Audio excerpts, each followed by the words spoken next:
स्वप्न महल। एक रात राजा कृष्णदेव राय ने सपने में एक बहुत ही सुंदर महल देखा जो अधर में लटक रहा था। उसके अंदर के कमरे रंग बिरंगे पत्थर से बने थे। उसमें रोशनी के लिए दीपक या मशालों की जरूरत नहीं थी। बस जब मन में सोचा अपने आप प्रकाश हो जाता था और जब चाहे अंधेरा।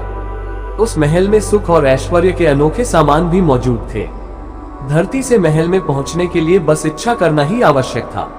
आंखें बंद करो और महल के अंदर। दूसरे दिन राजा ने अपने राज्य में घोषणा करवा दी कि जो भी ऐसा महल राजा को बनाकर देगा उसे 1 लाख स्वर्ण मुद्राओं का पुरस्कार दिया जाएगा। सारे राज्य में राजा के सपने की चर्चा होने लगी। सभी सोचते कि राजा कृष्णदेव राय को न जाने क्या हो गया है। कभी सपने भी सच होते हैं, पर राजा से यह बात कौन कहे। राजा ने अपने राज्य के सभी कारीगरों को बुलवाया। सबको उन्होंने अपना सपना सुना दिया। कुशल व अनुभवी कारीगरों ने राजा को बहुत समझाया कि महाराज, ये तो कल्पना की बातें हैं। इस तरह का महल नहीं बनाया जा सकता। लेकिन राजा के सिर पर तो वह सपना भूत की तरह सवार था। कुछ धूर्तों ने इस बात का लाभ उठाया। उन्होंने राजा से इस तरह का महल बना देने का वादा करके काफी धन लूटा। इधर सभी मंत्री बेहद परेशान थे। राजा को समझाना कोई आसान काम नहीं था। अगर उनके मुंह पर सीधे सीधे कहा जाता कि वह बेकार के सपने में उलझे हैं तो महाराज के क्रोधित हो जाने का भय था। मंत्रियों ने आपस में सलाह की। अंत में फैसला किया गया कि इस समस्या को तेनालीराम के सिवा और कोई नहीं सुलझा सकता। तेनालीराम कुछ दिनों की छुट्टी लेकर नगर से बाहर कहीं चला गया।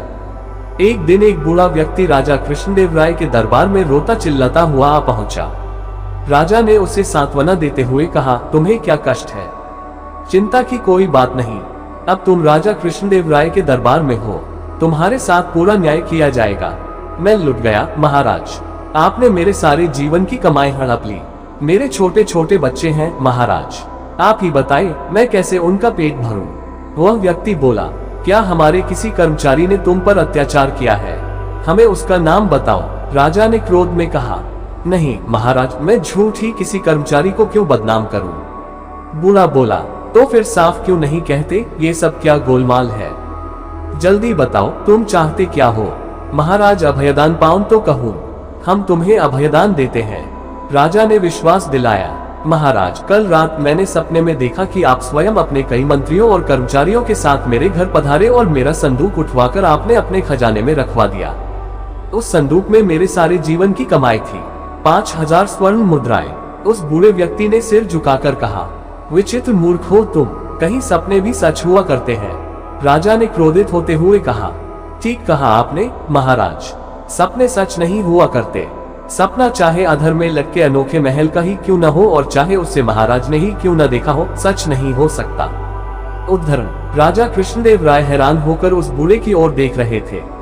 देखते ही देखते उस बूढ़े ने अपनी नकली दाढ़ी, मूंछ और पगड़ी उतार दी। राजा के सामने बूढ़े के स्थान पर तेनालीराम खड़ा था। इससे पहले कि राजा क्रोध में कुछ कहते, तेनालीराम ने कहा, महाराज, आप मुझे अभयदान दे चुके हैं। महाराज हंस पड़े। उसके बाद उन्होंने अपने सपने के महल के बारे में कभी बात नहीं की।